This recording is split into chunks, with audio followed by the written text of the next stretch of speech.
عید کیا ہے؟ میں دیکھتا ہوں کہ عید کو ہم خوشیوں کا اظہار کرتے ہیں۔ جب عید آتی تھی تو حضور کیا کرتے تھے پتہ ہے؟ اب ذرا یہاں دھیان سے سنیں، حضور کی نبوی عید، سنت والی عید کیا ہے؟ اگر آج ایسی عید منا لی سچے دل سے، میری بھی مغفرت اور آپ کی بھی مغفرت ہے۔ لیکن حضور والی عید، نمائشوں والی عید نہیں، لیڈروں والی عید نہیں، علم ظاہر کے پرستاروں کی عید نہیں، حضور کی سنتوں والے عید۔ جب عید آتی تھی تو حضور علیہ السلام یہ کرتے تھے کہ جتنے جنگی قیدی ہوتے، جنگی قیدی جن کو قید میں ڈالا جاتا، حضور فرماتے قصور کچھ بھی ہو چھوڑو، آج ہماری عید آ گئی، ان سب کو آزاد کر دو۔ حضور سب کو چھوڑ دیتے تھے، سب کو معاف کرو۔ یعنی عید کا دن مسلمانوں کی عام معافی کا دن ہے۔ اللہ فرماتا ہے فرشتوں نماز عید کے لیے جا رہے ہو نا، فرشتے بھی آتے ہیں نماز عید میں شریک ہونے کے لیے، جمعہ میں عیدین میں، تو کہا عید کے لیے جا رہے ہو نا، تو میرے بندے جتنے نماز کے لیے آئیں گے ان سب کو میری طرف سے پیغام دینا کہ اللہ تعالیٰ نے تم سب کی مغفرت کر دی، تم سب کو معاف کر دیا۔ ہم سب معاف کر دیے جاتے ہیں۔ تو اب معاف وہی ہوگا جو کسی کو معاف کرے گا۔ عید کے دن دوستوں سے گلے ملنے والوں، کیا ایسا نہیں ہو سکتا کہ ہم حضور کی سنت کے مطابق عید کے دن دشمن سے بھی گلے مل لیں؟ سگے بھائی کا گھر بازو میں ہے اور ہم عید کے دن نہیں جا رہے ہیں، آپ کی عید نہیں، نئے کپڑے پہنے عید نہیں، بہن ہے گھر میں رو رہی ہے اور آپ سے چھوٹے سے جھگڑے کی وجہ سے آپ اس کے گھر نہیں جا رہے ہیں، آپ کی سب کی عید ہو سکتی، آپ کی نہیں ہے، تو آج عید کیسے منائیں گے؟ آپ کو کسی نے کتنی بھی تکلیف پہنچائی ہے، کتنی بھی اذیت پہنچائی ہے، اس کو معاف کرے۔ کیا سوچ کے معاف کرے؟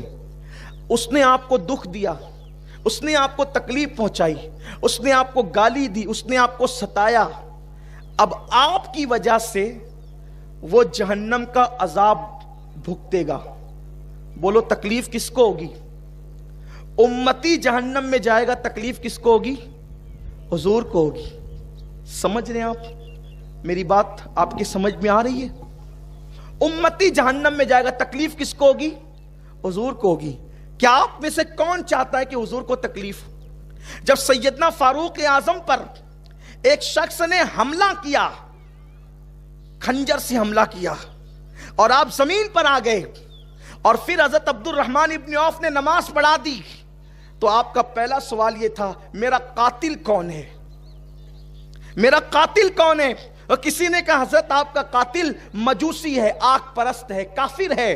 آپ نے کہا اللہ تیرا شکر ہے میرا قاتل کوئی مسلمان نہیں ہے۔ تو کسی نے پوچھا فاروق اعظم اگر آپ کا قاتل مسلمان بھی ہوتا تب بھی آپ شہید ہوتے، کیونکہ کسی کو قتل کر دے مسلمان تو بھی وہ شہید ہے، پھر آپ یہ کیوں کہتے ہیں اللہ تیرا شکر ہے میرا قاتل کافر ہے، مسلمان نہیں ہے؟ فرمایا نادان، اگر میرا قاتل مسلمان ہوتا تو میرے قتل کی وجہ سے اس کو جہنم میں جانا پڑتا، اور وہ میرے وجہ سے جہنم میں جاتا، میرے مصطفیٰ کریم کو تکلیف ہوتی۔ تو کافر جہنم میں جائے اس کا ٹھکانہ تو جہنم ہی ہے، میری وجہ سے کوئی مسلمان جہنم میں نہ جائے۔ تو اگر ہم نے اپنے دل دکھانے والے کو، تکلیف پہنچانے والے کو معاف نہیں کیا تو اپنی وجہ سے وہ جہنم میں جائے گا، یا دنیا میں اپنی وجہ سے وہ مصیبت میں مبتلا ہو جائے گا۔ تکلیف کس کو ہوگی؟ ارے اس نادان کو مت دیکھو جو تمہارا دل دکھا رہا ہے، اس محبوب کو دیکھو جو گنبد خضرا میں آرام کر رہا ہے۔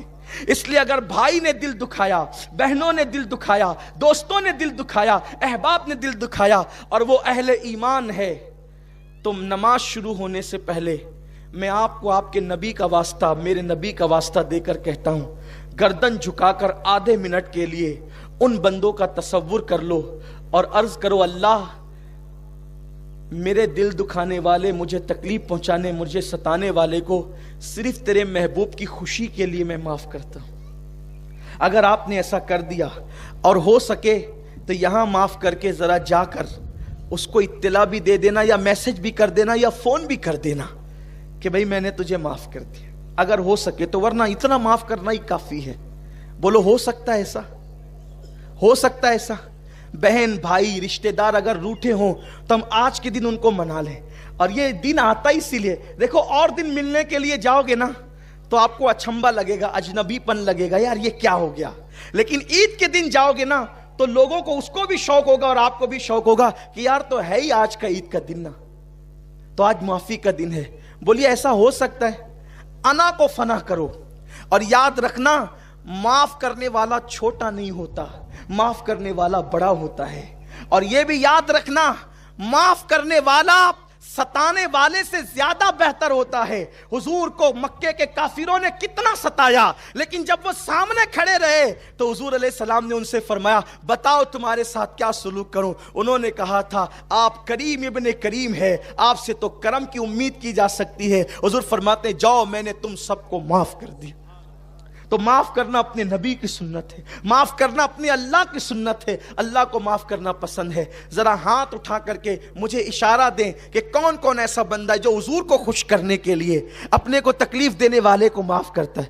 آدھا منٹ سب سر جھکا کر اللہ سے عرض کریں، اللہ سے باتیں کریں، میرے اللہ میں نے تیرے محبوب کی خوشی کے لیے اپنے دل دکھانے والوں کو معاف کر دے. کوئی ہمیں کچھ کہیں ہم اپنا دل بڑا رکھیں اور ہم لوگوں کو معاف کریں، حضور کی سنت پہ عمل کریں.